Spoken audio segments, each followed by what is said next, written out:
Marcus Sullivan had built his culinary empire from the ground up. One late-night shift, one burnt pan, one hard-earned customer at a time. What began as a single struggling diner 23 years ago had transformed into a constellation of 12 upscale restaurants scattered across the city. On the outside, he was the textbook definition of success. Tailored suits, magazine interviews, and a polished smile that knew exactly what to say at the right moment. But with that success came something more elusive. Distance. Distance from the heartbeat of his businesses, from the laughter in the kitchens, the stress behind the swinging double doors, the unspoken camaraderie among the waitstaff, and the silent battles fought by those who clocked in every day not for passion, but necessity. That was why, on a quiet Tuesday evening, Marcus sat alone in the dimly lit corner booth of his flagship restaurant, the Golden Spoon. He wore a faded baseball cap, thick glasses, and a second-hand jacket that made him look like just another weary traveler passing through. The irony wasn't lost on him, pretending to study the menu at a place where every dish had once been his creation. A millionaire restaurateur, cloaked in anonymity, trying to remember what it felt like to be invisible. He nursed a lukewarm coffee, letting the bitter taste remind him why he was really here. Numbers on spreadsheets could show him profit margins, labor costs, food waste, but they couldn't show him the soul of his business. Not like this. It was then that he saw her. A young waitress, maybe 22, possibly younger, moving from table to table with a quiet grace that almost masked the pain etched into her every step. Almost. Her left foot barely touched the ground. A thick bandage peeked out from under her black shoe, and her eyes flinched every time she had to pivot. But what struck Marcus wasn't the injury. It was how she moved through it. Unbothered, determined, smiling. She approached a family of 4, radiant in her role despite the quiet storm in her body. She laughed, genuinely, at a father's cheesy soup joke. She knelt down, painfully slow, to help a toddler who had dropped crayons, never breaking eye contact, keeping the child engaged as if pain wasn't twisting her muscles. Marcus watched in silence, pulled deeper with every passing second. She wasn't just enduring. She was thriving in the hardship. And something about that hit him harder than any quarterly report ever had. "Can I get you anything else, sir?" The voice snapped him back. Up close, she looked even younger. Her eyes, framed by tired lines, carried the weight of someone who had seen more than her years should allow. Her name tag read, Emma. Her voice was soft, but grounded, like someone who had learned to carry her burdens with poise. "Just the check, please," Marcus replied, lowering his voice instinctively. He didn't want to be recognized. Not yet. She nodded, reaching for her order pad. That's when he noticed the scars. Faint but unmistakable. Tiny burns scattered across her forearms, knuckles hardened by work. These weren't the marks of a part-time college student picking up extra shifts. These were the signs of someone who had lived inside this grind, who had made it part of her identity. "How is everything tonight?" she asked, not as a formality, but with a tone that revealed she meant it. She actually cared. "Excellent," Marcus replied, studying her face. No spark of recognition, just that smile again, the one that never faltered. "You seem to really love what you do," he added, almost testing the waters. Her smile shifted, brighter but tinged with surprise, as if no one had ever asked her that before. "I do," she said softly. "This place, it's special. Mr. Sullivan, our owner, he built something meaningful here. Not just a restaurant, but a space that makes people feel like they matter." The word struck deeper than she could have known. Marcus felt a warmth rise in his chest, followed by a hollow ache. When was the last time he'd spoken to Emma, or any of his front-line staff for that matter? When was the last time he asked how they were doing? Really doing? As she walked away, he kept watching. She floated between tables with a quiet intuition. She adjusted her tone, her energy, based on who she was serving. A shy couple on their first date. She was formal, giving them space. An elderly man reading alone. She lingered, asking about his book, giving him something more than a meal, connection. And all the while, that limp. Calculated, masked, but there. Each step spoke of pain endured, not avoided. Why was she working like this? The obvious answer was money. He knew too many of his employees couldn't afford to miss a single shift, but this felt like more than survival. There was something in her movements, a sense of purpose, of pride, of silent resilience that went beyond a paycheck. When she returned with the check, Marcus made a choice. "Excuse me, Emma," he said gently, reading her name tag aloud. "I noticed you're favoring your foot. Are you okay?" She paused. The mask slipped, just a fraction. Her smile faltered. "Oh, it's nothing serious," she replied quickly. "Just a little accident yesterday. I'm fine, really." He raised an eyebrow. "Yesterday? And you're still working today?" A flash of panic crossed her eyes. That fear, not of injury, but of consequence, of being seen as weak, of losing hours, of being replaced. "I didn't want to let the team down," she said, almost apologetically. "It's minor. I didn't think it was worth missing a shift." And there it was. That quiet loyalty that employers dream of but rarely deserve. Marcus had seen every kind of worker, the lazy, the entitled, the ones who called in sick over a chipped nail. But Emma? Emma showed up broken and still gave the world her best. "Well," he said, sliding a generous tip under the receipt. "I hope it heals quickly. Take care of yourself." As he stood to leave, Marcus caught a reflection in the window.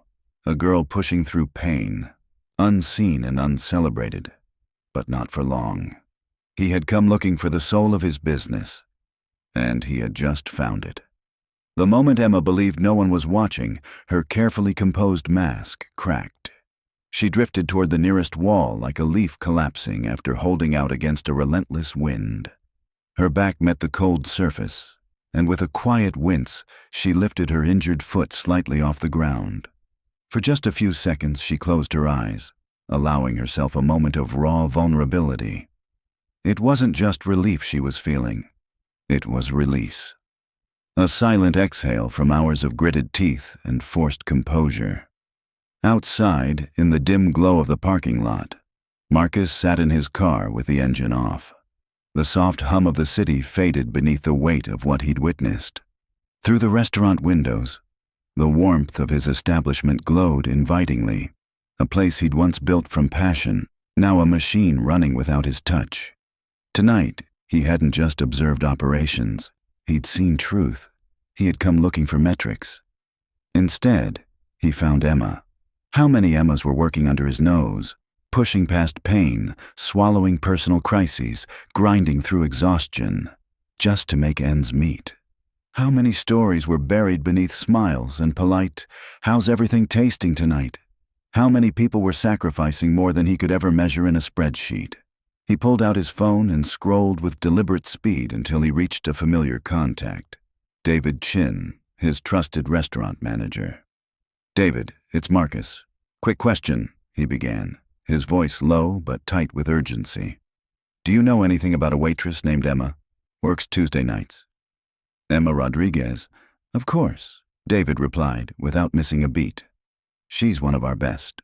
Always on time, never complains. Customers love her." "How long has she been with us?" "About 8 months now. Started part-time, but lately she's been picking up a lot more shifts. Actually, I was going to recommend her for our employee spotlight program." Marcus paused. That part made sense. What didn't were those faded scars on her hands. Calluses, burns, the kind you only earn through years, not months, in the food industry. "Has she ever called out sick? Taken personal days?" he asked, though he already suspected the answer. There was a beat of silence. "Now that you mention it, no, not once. That's pretty rare for someone her age, to be honest." Marcus's mind raced. Keep an eye on her, he said finally. Make sure she's not pushing herself too hard. When he hung up, Marcus realized this wasn't about a performance review anymore. Something had shifted. Tomorrow, he would return. Not as the invisible boss, but as the silent observer still trying to uncover the truth about a young woman limping her way through life, carrying more than anyone realized. That night, as he drove past quiet intersections and blinking traffic lights, Marcus couldn't shake the image of Emma leaning into that wall, eyes closed, not just in pain, but in private surrender. A moment she thought she could afford because she believed no one saw her, but someone had, and it had changed everything. The following evening, Marcus arrived earlier than before. He chose a table that gave him a clear line of sight into the dining room, a front row seat to watch what he could now recognize not just as work, but quiet resilience in action. At 4:30 p.m. sharp, Emma walked in, 30 minutes before her scheduled shift. She didn't linger in the break room or scroll her phone like others did. Instead, she clocked in and immediately started helping the day staff close, refilling salt shakers, aligning napkin dispensers, cleaning menus with practiced hands. Her foot was clearly worse than the night before. The limp had deepened, each step betraying a new layer of pain, but her spirit, unshaken. "Emma, thank God you're here," another server, Jessica, called out while balancing a tray of glasses. "My babysitter just canceled. Could you cover the rest of my shift?" Marcus expected hesitation, a gentle decline, perhaps even an excuse. But Emma didn't flinch. "Of course. What time do you need to leave?" 9 would be amazing. Emma smiled as if it were nothing. Done. Marcus did the math. 5 to midnight. 9 hours on her feet. 9 hours on an injured foot. Not a complaint. Not a second thought. Over the next 4 hours, Marcus didn't just watch her work. He watched her lead. When the kitchen fell behind, Emma went table to table, checking in on guests with empathy and transparency. She offered free appetizers, not because she was told to, but because she knew it would matter. When a new server froze at the POS system, Emma guided him through every step, without missing a beat in her own section. And when a full glass of red wine shattered near the bar, sending liquid across the floor, Marcus watched 3 employees walk past, pretending not to notice. Emma noticed. She excused herself from a table mid-order, grabbed cleaning supplies, and knelt. Her face contorted in pain, but she didn't stop. She cleaned every drop of wine, every shard of glass, as if it was her own mistake. "You didn't have to do that," a nearby server mumbled. "That's not even your section." Emma looked up, her face calm but firm. "Someone could have slipped. We're a team, right?" The other server had no response, just a guilty shrug before walking away. It wasn't until 8:15 p.m. that everything finally made sense. Near the coffee station, Marcus overheard Jessica whisper to another waitress, "Emma's covering my last 3 hours. Again. I swear she's a lifesaver.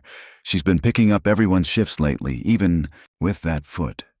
"I told her to rest, but she says she's fine," the other girl added. Jessica leaned in, voice low. "Sarah from lunch told me Emma's been working doubles almost every day. She even asked to take Saturday mornings too." Marcus froze. "Why would she do that to herself?" the server asked, shaking her head. Jessica shrugged. "Money? Maybe. But honestly, she doesn't even spend it. Same packed lunch every day, same worn-out shoes. I swear I saw holes in the soles." Marcus felt a sharp chill move through him, not from the air conditioning, but from clarity. This wasn't about work ethic. This was survival. And 2 hours later, he heard the truth with his own ears. Emma's phone buzzed during a lull in service. She checked it, and for the first time that night, her face lit up, completely and vulnerably. "Excuse me just 1 second," she said to a table, stepping into the alcove near the restrooms. Marcus followed, keeping distance but listening closely. "Hey, little brother," she said, her voice soft, light.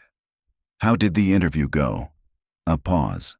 Then her face changed, melting into joy so pure it almost hurt to witness. "Miguel, that's incredible. I knew you'd get it. The engineering program at State is lucky to have you." Another pause. Then, "What?" "Number, don't worry about that. I told you, I've got it covered. You just focus on your studies." She leaned into the wall, her bad foot lifted off the ground, her whole body finally releasing the weight she carried. "The deposit? Yeah, I can get it to you next week. I just need to—" Marcus didn't hear the rest. He didn't need to. She wasn't working to save herself. She was working to save someone else. And in that moment, Marcus understood. This wasn't just a story about Emma.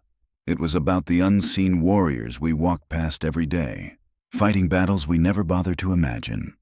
And for the first time in a very long time, he didn't just see an employee. He saw a hero. Her voice faded as she noticed a customer signaling her from across the room. "Listen, Miguel," she said gently. "I've got to get back to work. But we're celebrating this weekend, okay? I'm so proud of you." She ended the call and straightened her posture in one swift, practiced motion. Like slipping back into a role she'd been playing for so long, it had become second nature. Her professional smile returned, but Marcus, watching from the shadows of his seat, caught a fleeting moment of raw, unfiltered emotion in her eyes. Tears, not of sadness, but of joy. Pure, selfless joy. That single moment shattered whatever lingering assumptions he had. This wasn't just about paying bills. Emma was carrying someone else's future on her shoulders. Every extra shift, every skipped meal, every silent limp was for someone she loved. By the time midnight approached, the dining room had thinned and the noise had mellowed into soft conversation and clinking glasses.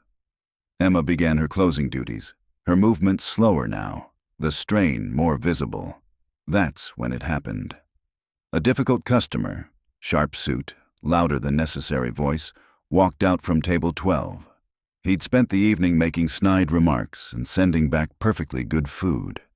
And now, he left the check short by $15, claiming his steak had been overcooked. Marcus had seen the plate. Clean.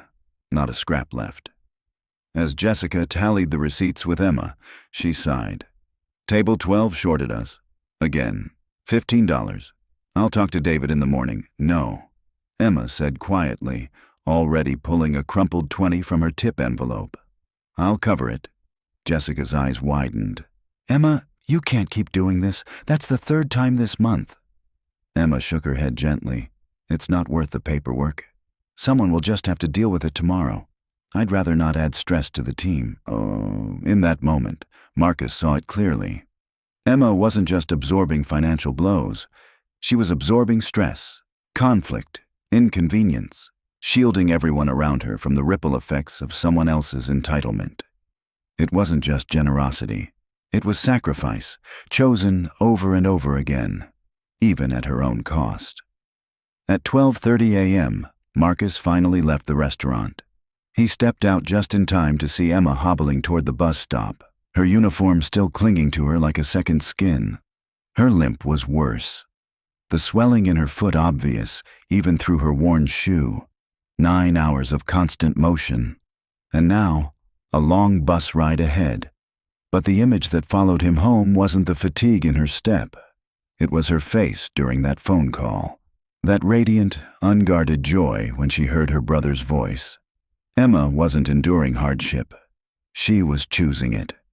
Because she loved someone more than she loved her own comfort. The next day, Marcus returned. Not out of curiosity, but with intention. He needed to understand the full measure of Emma's sacrifice.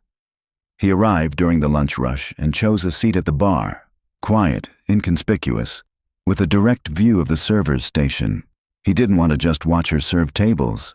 He wanted to watch what happened in between, those unnoticed quiet moments that revealed who a person truly was. It began with her shoes. As Emma entered orders into the terminal, Marcus noticed the condition of her footwear. The soles were completely worn down. The left shoe had a piece of cardboard shoved inside, acting as a makeshift barrier between her foot and the street. It was a desperate fix. one meant to prolong what couldn't be saved. And yet, she angled her feet just so, always hiding the worst wear from view. Pride, even in struggle. During her brief break, Emma retrieved her lunch. A peanut butter sandwich, an aging apple, and a reused plastic container filled with water. It was the same meal he'd seen her eat for days. She stood in the back, eating quickly, alone, not out of loneliness, but readiness. Marcus could tell. She stayed close so she could jump back into service if anyone needed help. And then, another layer of her character revealed itself. A pair of tourists finished their meal and left what they believed was a generous tip, $12 on a $60 tab. Most servers would have grumbled. After all, they'd needed extra attention, multiple substitutions, and directions to local attractions. But Emma just picked up the money, looked toward the door with a soft smile, and whispered to herself, "They probably don't know how tipping works here. I hope they're enjoying their trip." No bitterness, no entitlement, just kindness for strangers who'd never know what they'd just been given. Later, a businessman at the bar knocked over his water while gesturing on a phone call. The glass shattered across the floor. He turned red with embarrassment, fumbling for napkins. Before he could say a word, Emma appeared with towels in hand. "Don't worry about it," she said, her tone light and warm. "Happens all the time. Let me grab you a fresh glass." He tried to tip her $5 in apology. She shook her head. "Really, it's part of the job. No need." Marcus saw his expression shift. Surprise, confusion, then something close to respect. In a world where kindness often comes with a price tag, Emma gave hers freely. But it was a conversation near the end of her shift that cut the deepest. "Emma," David said, pulling her aside, "we need to talk about your schedule. You've been working 6 days a week for 2 months. It's too much. Labor laws aside, I'm genuinely concerned." Emma's face went pale. "Please, David. I need those hours. I'm fine. Have there been complaints?" "No, actually, quite the opposite. You've received more positive feedback than anyone else this quarter. But you look exhausted. When's the last time you had a full day off?" Emma hesitated. Her eyes dropped to her foot, then back up with a tight smile. "I'm taking night classes. College is expensive." Marcus caught it. The lie. Smooth, well-rehearsed, but a lie nonetheless. She wasn't paying for her college. She was paying for someone else's. David nodded. "All right, but 5 days max. No exceptions, and if anything changes, we'll revisit." After he walked away, Emma's shoulders dropped. She'd kept her hours, but just barely. Marcus knew what that meant. She'd hit a wall, and the cracks were starting to show. And then, the final revelation. At the end of her shift, she counted her tips. Slowly, deliberately. She separated them into 2 stacks. One, small, went into her pocket. The other, larger, was folded and tucked into an envelope from her purse. On the front, written in neat handwriting, "Miguel, Semester 2. Marcus did the math. She was giving away more than 70% of her income, surviving on scraps to fund her brother's education. This wasn't charity. This was sacrifice, full and unrelenting. And then, as if fate wanted to drive the point home, Emma stopped at a flower cart outside the restaurant. She picked up a bouquet of daisies. Twice. She looked at the price tag. $3. Each time she set them back down. Instead, she bent down and plucked a single dandelion from a sidewalk crack, twirled it once between her fingers, tucked it gently behind her ear, and boarded the bus. In that moment, Marcus felt something inside him break, and something else rebuild. Emma had denied herself every comfort, every luxury, every moment of ease, not because she had to, but because she chose to. And tomorrow, he knew. It was time to stop observing from a distance. It was time to talk to Emma Rodriguez, and to ask the question he should have asked long ago. What do you need, and how can I help? not as an employer, but as someone who had finally come to understand the true definition of selfless love. Marcus returned to the Golden Spoon that Friday evening. This time, he wasn't there to observe. He was there with intention. He had spent hours crafting a plan, rehearsing ways to speak with Emma without triggering alarm or discomfort. The last thing he wanted was to make her feel like she was being cornered. This had to be a conversation, human to human, not boss to employee. Emma approached his corner booth with the same warm grace as always, though her steps were a little more stable today. Still, Marcus could tell she was being careful, masking the pain behind poise. "Good evening, back again, I see," she said as she placed the water glass down. "You're becoming one of our regulars." Marcus smiled. "Great food, great service," he replied casually, then leaned in gently. "Actually, I was hoping to ask you something." Emma's brow lifted slightly in curiosity. "I'm new to the area," Marcus continued, "and I've been really impressed with this place. You seem to genuinely enjoy your work here." Her face lit up with that same quiet surprise he'd noticed before, like she wasn't used to being seen as a person, just a server. "I really do," she said with genuine warmth. "This restaurant, it has a soul, you know? Mr. Sullivan, our owner, he's built something that feels like more than just business. It's about people, about giving back. I've never worked anywhere like this." Marcus felt the irony cut deep. Here he sat, being praised by someone who didn't even realize she was praising the man across from her. "That's wonderful," he said sincerely. "And you? What brought you to restaurant work?" For the first time, Emma hesitated. "It's honest work," she answered carefully. "The hours are flexible and that helps with other things." He decided to take a gentle risk. "I couldn't help but notice you're still favoring your foot. Feeling any better?" The question softened her for a second before she quickly restored her composure. "Oh, it's nothing. Serious. Just a minor sprain. I'm okay." "I admire your dedication," Marcus said, letting the sincerity in his voice carry the weight. "Most people would have taken time off." "I couldn't do that to my team," she replied quickly. "We depend on each other here." Marcus nodded, reading between every line. "You seem like someone who always puts others first. That's rare." Emma blinked slowly, then gave a half smile that didn't quite reach her eyes. "I just think we all have someone who counts on us, right? Someone whose future is worth more than our comfort." There it was. The door slightly opened. "That sounds like there's a story behind it," he said gently. "Family." Emma took a brief glance around the restaurant, making sure everything was under control. Then she turned back to him, her voice dropping, her guard lowering. "My younger brother," she said, her tone now layered with something deeper. "Miguel. He's brilliant. The kind of brilliant you don't see often." She spoke with reverence, as if saying his name alone was an act of devotion. When other kids were watching cartoons, Miguel was taking apart radios just to see how they worked. He got into State University's engineering program, full merit scholarship for academics. Her eyes glistened with pride, but there was weight behind the joy. "But scholarships don't cover everything. Room, books, labs. It adds up." Marcus could barely speak. "That's incredible. You must be proud." "I am," she said simply. "He talks about building sustainable energy systems, making technology affordable for rural communities. He's not just smart, he's compassionate. He wants to change lives." She paused, searching for the right words. "And I believe he will." Marcus noticed how she spoke of Miguel's success not as a distant hope, but a certainty, etched into stone by her own sacrifice.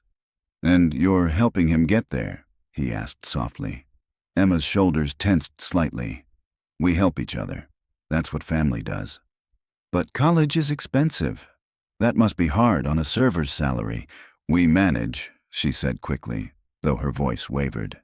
"Miguel works part-time too, and he's applied for other scholarships." Marcus saw the truth in her eyes.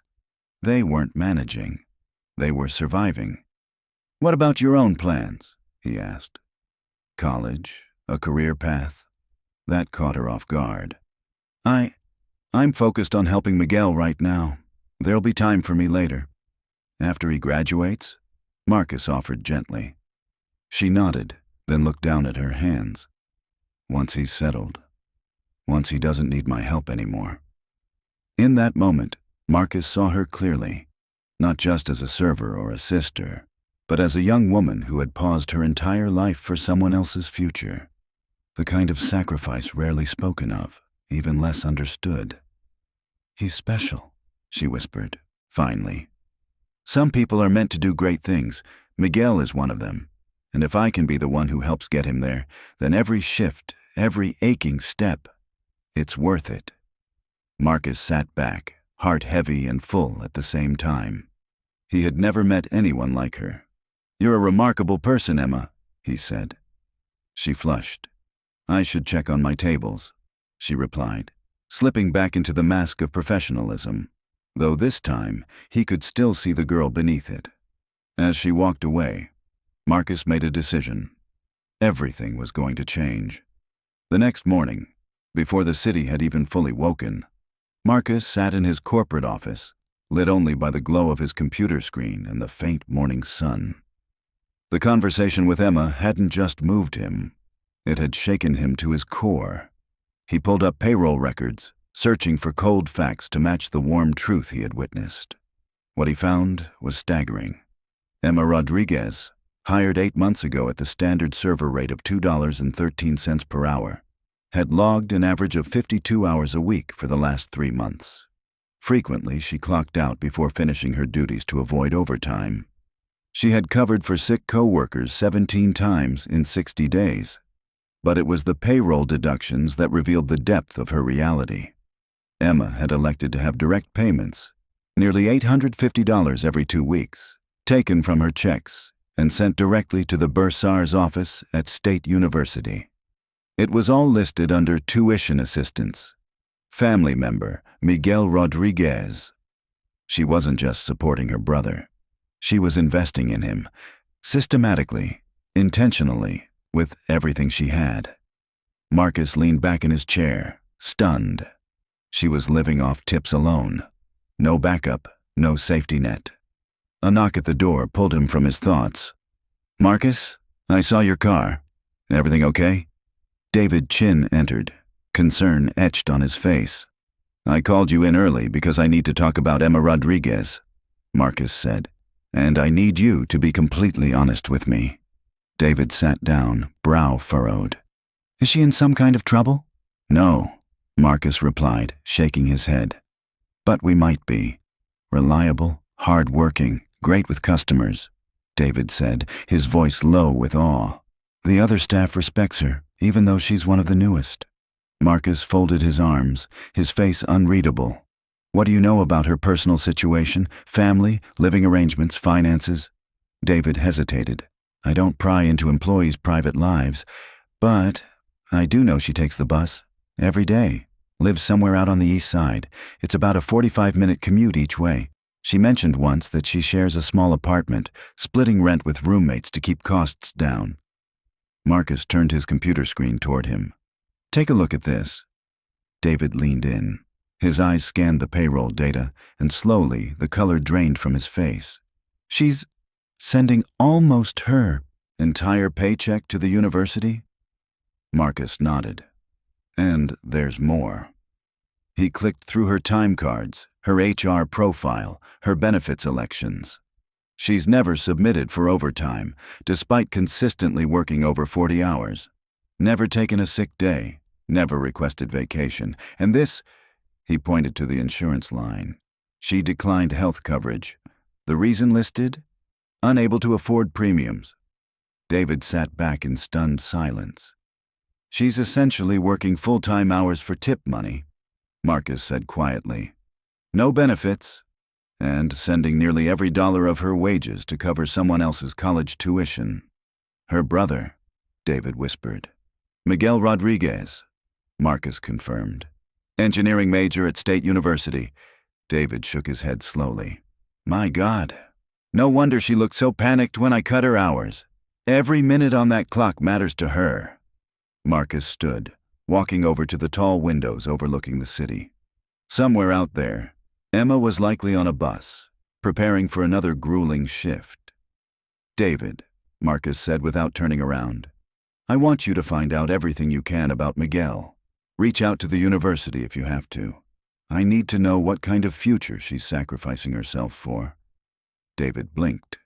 "Can I ask why? Why the sudden investment in one employee's life?" Marcus turned to face him, his voice quiet but certain. "Because in just 3 days of watching her work, I've learned more about grit, honor, and unconditional love than I have in 2 decades of running this company. Emma isn't just an employee, David. She's the kind of person that changes lives without ever asking for recognition." 2 hours later, David returned, clutching a folder thick with printouts and notes.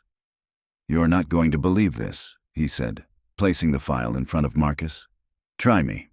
Miguel Rodriguez, sophomore, environmental engineering major, specializing in sustainable energy systems, ranked 3rd in his class with a 3.9 GPA, Dean's List, involved in 3 research teams.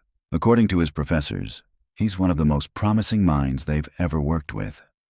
Marcus flipped through the academic reports, nodding slowly. "Sounds like Emma was right to believe in him." "There's more," David said, lowering his voice. "Miguel has no idea Emma is paying for his tuition." Marcus's head snapped up. "What?" "I spoke with the financial aid office. The payments are processed from Emma's account, but Miguel believes he's receiving support from a family scholarship fund." She's lied to him?" "She's protected him," David said gently. "He's even trying to find a second job. Says he doesn't want to burden the family. But Emma keeps telling him his only job is to focus on his studies." Marcus exhaled, the weight of it all settling into his chest. This wasn't just sacrifice. It was devotion disguised as silence. "And get this," David continued.